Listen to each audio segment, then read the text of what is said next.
Kaming magkasama.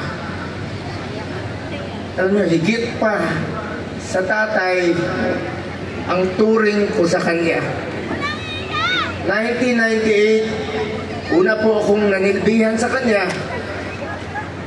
Hanggang 2022, kahit senador na po ako, sinasamahan ko siya hanggang sa huling araw ng kanyang termino. Sumama po ako hanggang makauwi siya sa bahay niya noong June 30 of 2022.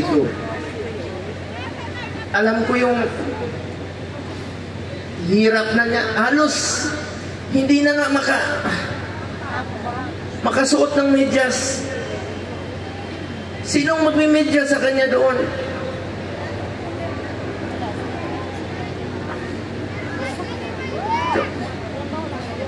Sinabi.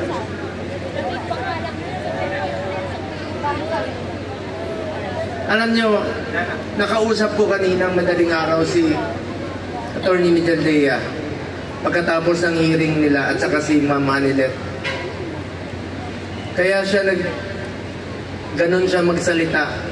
Dalawang dahilan, maaaring nag-a-adjust sa oras, at ang pinakamasakit sa lahat, yung sinabi sa akin ni Attorney Mijaldea na hindi binibigay sa kanya yung gamot niya. Sobra na!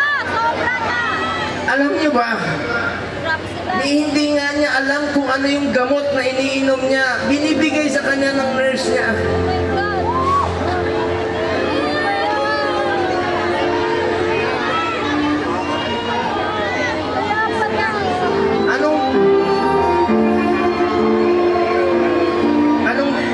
Gusto nilang gawin kay Tatay Digong. Kung kaya nilang ipadala si Tatay Digong doon, gawan nyo ng paraan paano siya ibalik dito. Yung iba kasi dito pag mga kanta na gusto nyo basahin ko yung mga medisina niya.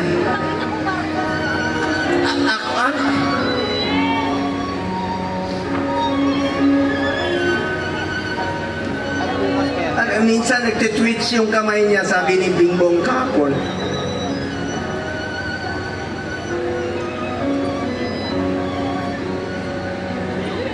Kaya sa lahat ng mga politiko na nakinabang kayo sa panahon na pinansin kayo ni Tatay Digong, 6 na taon kayong pinansin ni Tatay Digong. Yung iba dyan, pinupuntahan pa namin yung birthday. Makakatulog pa ba kayo? Tulungan nyo naman si Tatay Digong.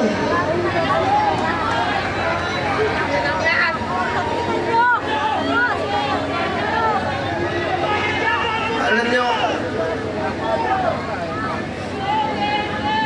hindi naman tatakas si Tatay Digong. Nung Sabado, maraming nagpapayo sa kanya. Kami, sinabihan namin, Tatay Digong, pagpaliban mo muna. Pagpaliban mo muna yung pagpapauwi mo rito. Alam ni Ma'am Manilet yun, alam ni Ies yun, alam na mga kasama niya. Dahil meron na pong threat sa kalusugan niya, sa buhay niya. Hindi natin alam eh. Pero mas pinili niyang umuwi at harapin. Ibig sabihin nun, hindi tataka si Tatay Digong. Hindi tatakbo si Tatay Digong na hindi na kanya kayang tumakbo. Nakasungkot. Kaya pa ba niyang tumakbo? Mga politiko, nananawagan ako sa inyo.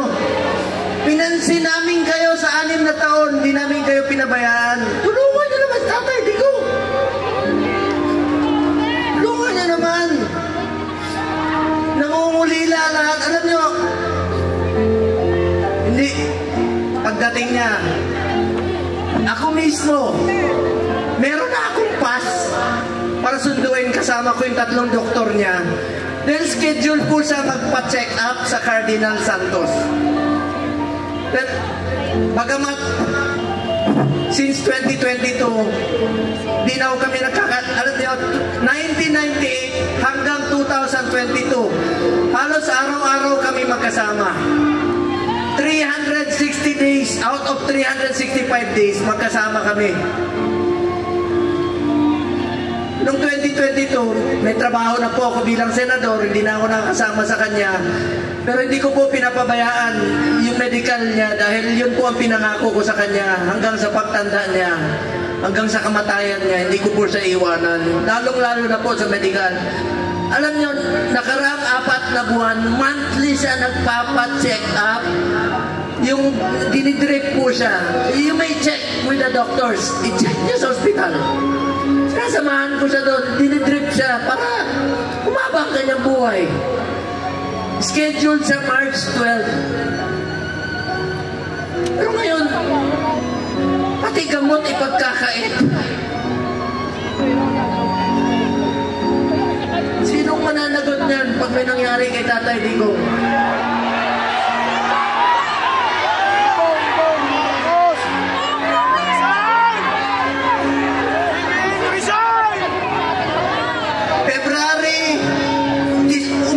December, dyan sa Cardinal, sinamahan ko siya. Kasama si Ma'am Hanelet. Enero, bumalik uli kami. Pebrero, bumalik uli kami. March 12 po siya schedule uli para sa pagpapagamot niya. Pero pinagkait nila. Pati gamot. Ayaw ibigay sa kanya. Alam niyo, wala siyang tsinelas. Pati tsinelas. Pati tsinelas niya, wala. Nakapaa. Muli namin pag-uusap, nasa aeroplano siya. Sabi ni Bingo, Atty. Mejaldea, nakapaa siya. Buti na lang, may nagsuot ng kanyang suot kahapon. Hindi niya kaya. Ang lamig doon. Alam niyo, salamat sa piloto niya, isang co-pilot doon. Binigay niya yung kalo niya kay Tatay Digong dahil alam nila malamig. Binaba siya sa stretcher, mag-isa siya. Hindi alam ni Atty. Mejaldea saan siya dinala.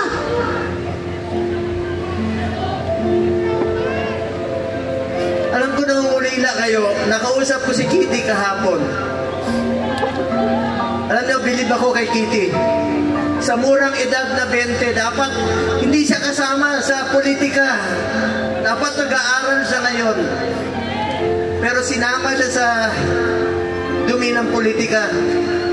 Tinawagan ko siya kahapon. Sabi niya, ninong niya ako eh. Sabi niya, Ninong Bong. Hindi ko mapigilan umiyak. First time ko umiyak talaga. Na kausap siya. Sabi niya sa akin, Ninong, ikaw na muna ang tatay ko. Wala na akong tatay. Sa murang edad na.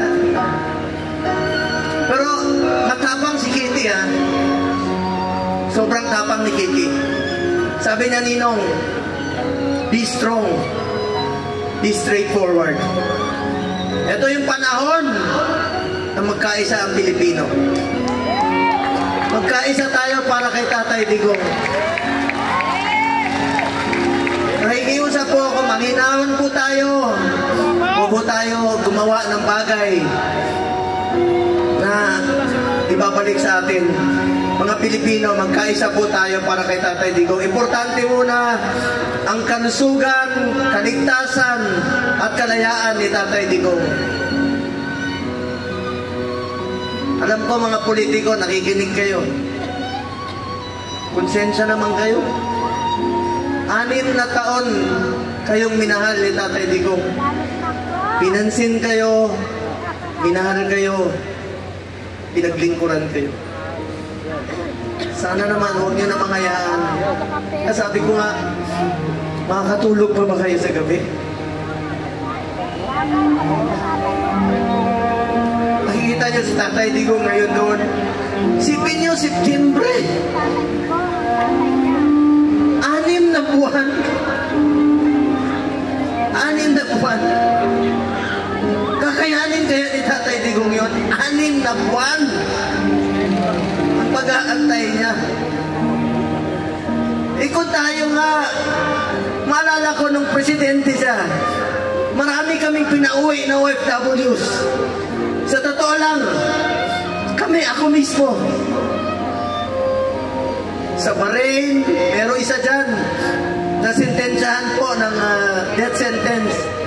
Ginawa namin ni Tatay Digong ng paraan, sumulat sa King, sa Saudi. Hanap kami ng mga kaibigan na tumulong sa blood money para makalaya. So, ibig sabihin, Pilipino yan, gusto natin makabalik dito. Gagawin natin ang lahat ng paraan. Ito, bakit baliktad? Bakit ay pumayag? Bakit sila pumayag na ang taong nagmahal sa atin? Minahal tayo, pinaglikuran tayo. Sa totoo lang, ayaw naman yung tumakbo eh. Dahil sa inyo, ginawa niya po yun. Ito bang kabayaran sa ginawa niyang pagsasakripisyo, pagmamahal at paglilingkod para sa bayan?